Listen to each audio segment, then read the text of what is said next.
Testament prophet Isaiah and the New Testament Gospel of Matthew speak of Jesus as a light that will shine and a light that has shined. And we've been singing songs that reflect that. The lighthouse, the shining, the light that goes ahead. And in Matthew we read, people who sat, or actually Isaiah said, people who walk in darkness will see a great light. That was prophesied by Isaiah.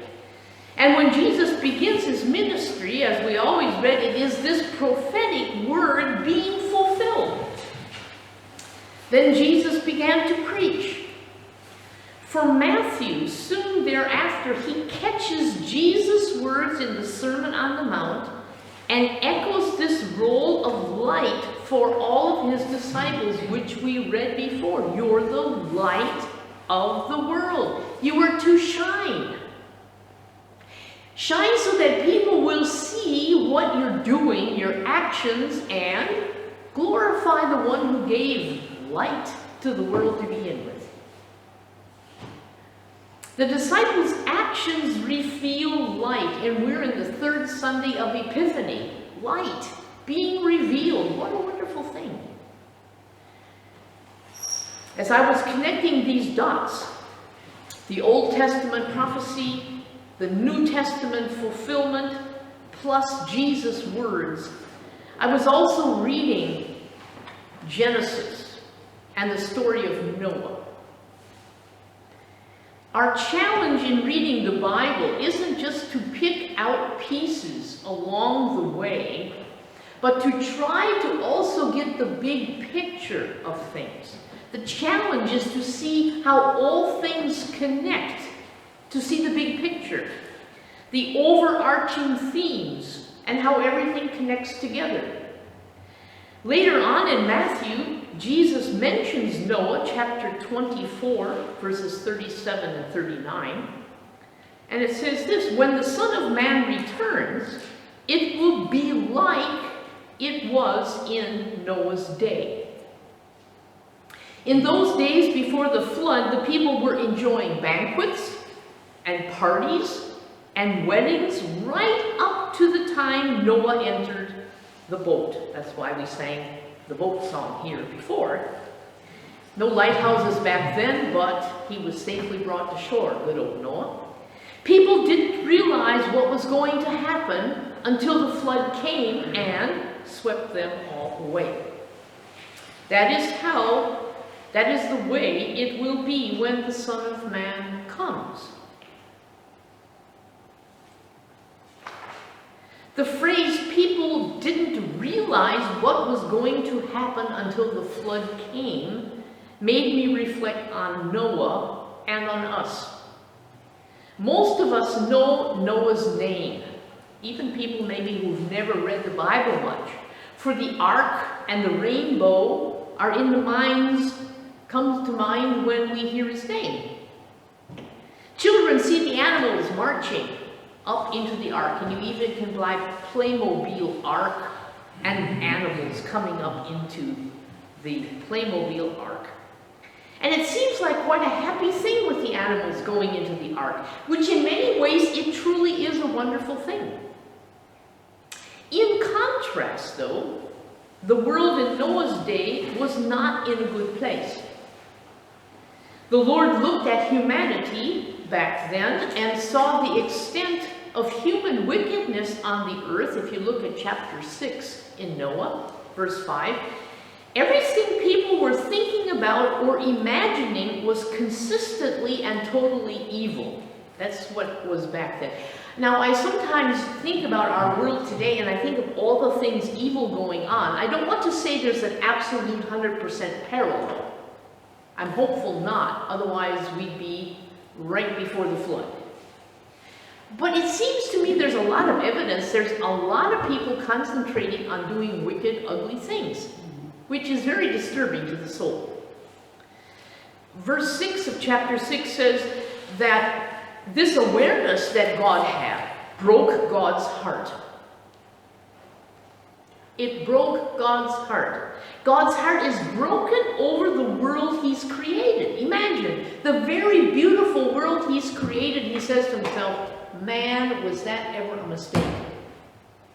Now, we don't think of God doing that, but that's what this text really says. Like, what have I done? He was sorry that he had made the humanity he made. And he was ready to wipe the slate clean and start all over again. But, verse 8 of chapter 6 says, Noah found favor or grace with the Lord. If there was ever someone who was letting his light shine in dark times, it was Noah.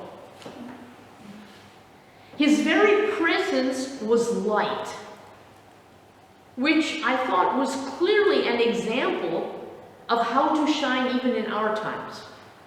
He was living in a nasty world, a dark world, and yet, as we see in our story, he let his light shine. Verse 11 of chapter 6 says, clearly, what we often tell about our times, God saw that the world had become corrupt and was filled with violence. Now that's a description which we understand.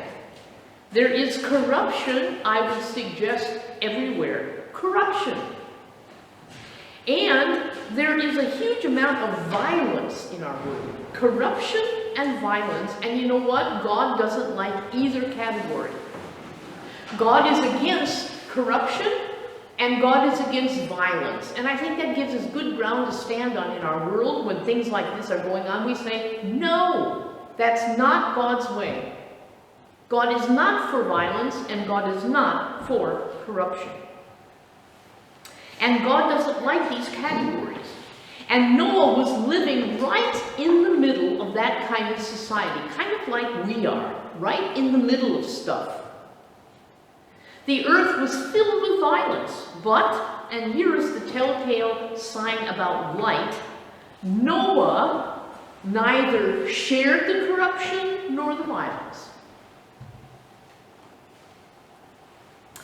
Even if we live in this kind of environment, we do not need to become either corrupt nor violent.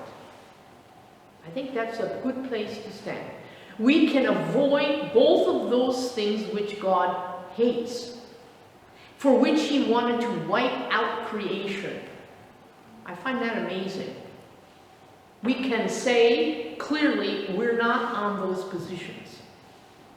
We may often wonder, how can I shine my light so that people will see my actions and think about God, as we read what Jesus wants us to do?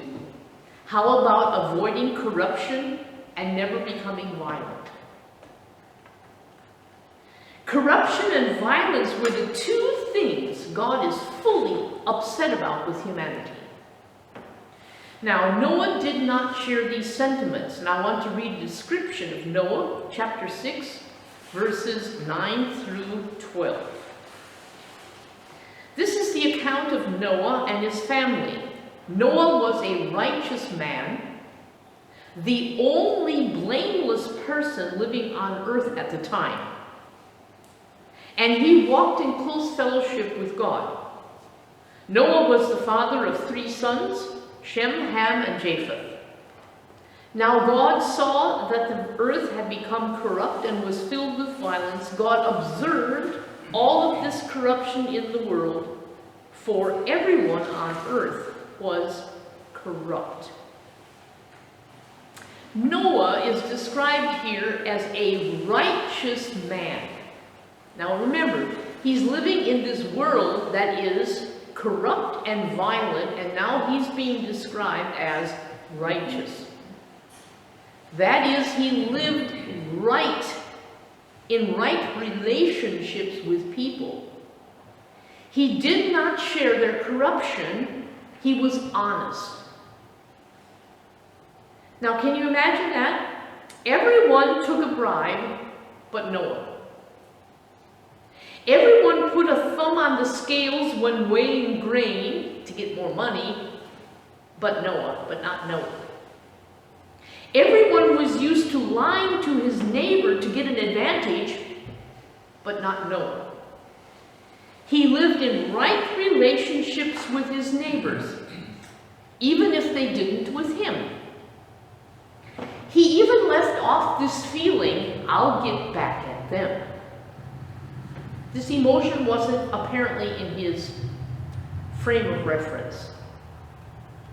And you know what? This gets attention even today. How is it in your workplace? Do you remain honest even if others are not? Do you play fair even when others are cheating for advantage? Do you show respect towards people around you even when others talk negatively about them behind their backs? This is letting your light shine. And Noah was a righteous man. But there's also something else unique about Noah. Noah was the only blameless person living on earth at the time. Blameless. You couldn't put blame on him for anything. That's a high standard, isn't it? I was thinking about that. You know, in the Bible it says you will be held blameless. Why? Because of Jesus.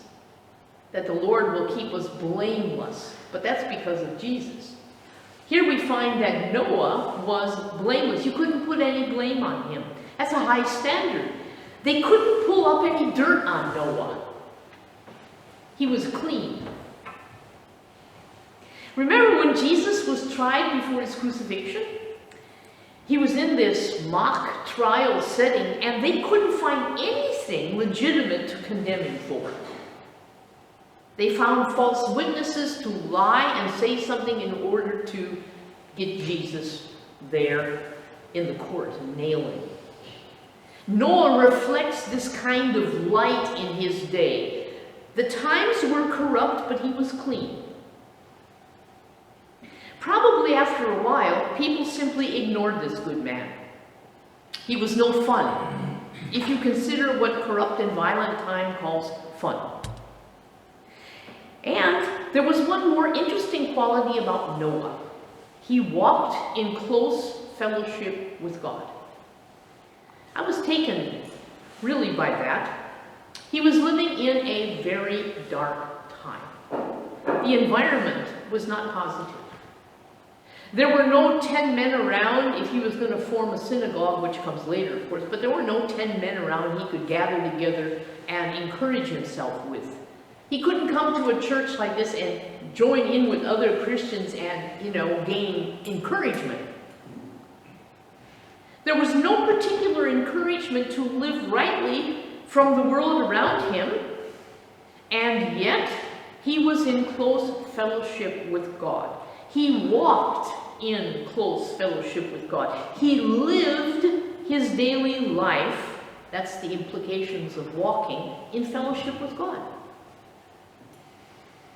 He was living out, you could say, that Adam and Eve intention that God had hoped for when he created humans. Remember, God wanted fellowship, after all, with human beings just like you and me. He wants fellowship with us. He wants communion with us. He wants a dialogue with us. And here we find Noah living out what God wants. I thought that was rather beautiful to think about. What a wonderful encouragement for all of us. The environment around us does not have to chill our relationship with God. Noah had a family, but our text doesn't say that they were helpful to him in his relationship with God. We don't know, but it doesn't say so. Later on in the New Testament, the writer of Hebrews says this about Noah, chapter 11, verse 7. It was by faith that Noah built a large boat to save his family from the flood. He obeyed God, who warned him about things that never happened before. By his faith, Noah condemned the rest of the world, and he received the righteousness that comes by faith. And yes, there's this large boat out there. The floating wooden box, the ark. If you read the story, story in Genesis, you find God talking with Noah and telling him what to do. But Noah does not say a word. Wouldn't you have had some questions with God about this project? I think all of us honestly would say, man, God, what? You want me to do this? There's not a word. I think it's very interesting to see that. And Genesis records several times, so Noah did everything as the Lord commanded him. And how did Noah let his light shine? He built the ark. His sons probably helped him. Everyone could see what Noah was doing. It wasn't hidden somewhere. You couldn't hide that boat. Do you suppose they asked him why he was building this strange thing, the people around him? Well, our text doesn't say, but there must have been some discussion in the neighborhood, I could imagine, like, was Noah crazy? But he seemed clear in his mind. What did they think? We don't know. Like Matthew records, in the day before the flood, they were enjoying banquets and parties and weddings, right up to the time Noah entered the boat. They did not realize what was going to happen. They were busy with their lives. If the people asked Noah, and he told them, it took so long to build the ark that they probably didn't take it so seriously until it was too late. I mean, if you're building something that takes months and months and months and months and years, I don't know how long, after a while people sort of say, nah, yeah, he's working on this, whatever. Imagine how much faith and tenacity it takes to keep on building the structure bit by bit, whether anyone gets it or not. Light simply shines. You may be in workplaces or in other places where you are simply living your life consistently, faithfully, honestly, with integrity, whether anybody gets it or not. Our ark, by the way, is the church. And we're building on it together bit by bit. We bring our lights together inside and then go outside of this place to shine out the good news that God is ready for relationship. If people ask you, what did you do on Sunday? You can say, well, I went to church. And they might say, what? You went to where? To do what? Like Noah, building the ark seemed kind of like, huh? Does that make any sense? Noah enters with the animals and his family, and it's interesting to see that God shuts the door in the story. He shuts it.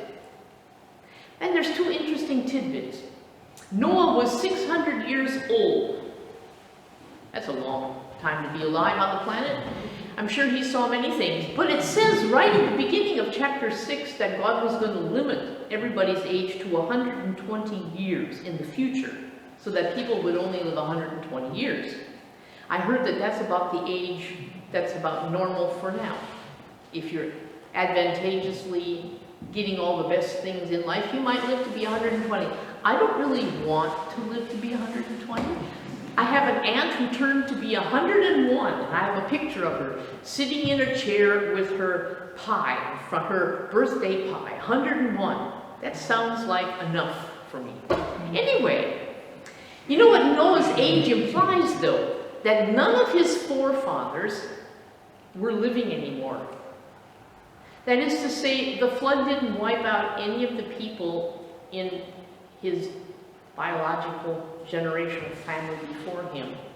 And the flood only talked and reached Noah and the next generation. It's kind of an interesting thought. And then, too, this story reveals God's plan not to wipe everything out. This is the interesting part about the story. God maybe was angry with everybody. He was actually ready to do it, but he didn't. He preserved life. And therefore, all of the animals and the family members of Noah are saved. As the flood comes, Noah and humanity are saved. And then God doesn't forget Noah. I mean, if you're sitting in a box, floating on this water, I would hope, I could imagine Noah was thinking, I sure hope God doesn't forget us. There was a sense, I could imagine, existential angst, if you will. Kind of like all of us in the society we're in. Has God forgotten that we're in this boat? And I would say, no, He hasn't forgotten us. We are living in a boat ride on the sea. And we sang that song before. We are following light, but we're on the rough waters in humanity's picture right now. We're on rough water territory. This story really says to us, God is out to preserve life. God doesn't forget Noah. The waters recede. They come out of the ark. The rainbow is there. The sky with this rainbow spells out God's covenantal promise to Noah and all living creatures for generations to come in chapter 9. And this promise can strengthen us to live in the times that we are in now. We can let our light shine, no matter what. I think this is a call to do the things we are to do. To live as righteous as the Lord in us can help us to live righteously. As I said, we're in a different advantageous place. We have Jesus. We have the work of the Spirit. We're able to live in the power of the Spirit and therefore live in this way that is blameless because of Jesus. But we can let our light shine even if the times are tough. Even if more difficulties come. God's last word to humanity and God's word to us is renewal and restoration. Renewal and restoration. So I would say to all of us tonight, lighten up. Lighten up. The Lord is with us. The world may seem heavy and dark and all of these things which are very true. And I, as a historian and as somebody who reads the news and tries to keep up with everything, I feel all of these different stories. They're heavy. But we can lighten up and shine because God has the last word on this world, and the last word on this world is good. It's good. The Lord is with us. And so let's keep building on the ark and do what God has called each one of you to do in your workplace, to let your light shine. Those of you in school, studying and in school and teaching and everything, let your light shine. Even if none of the kids get it yet, what you're shining about. Or if you're studying, let your light shine in those places. Or working in places that are maybe not so simple. Let your light shine. It matters. And remember, the Lord has not forgotten us, just like He did not forget Noah. And all the people said, Amen. Amen.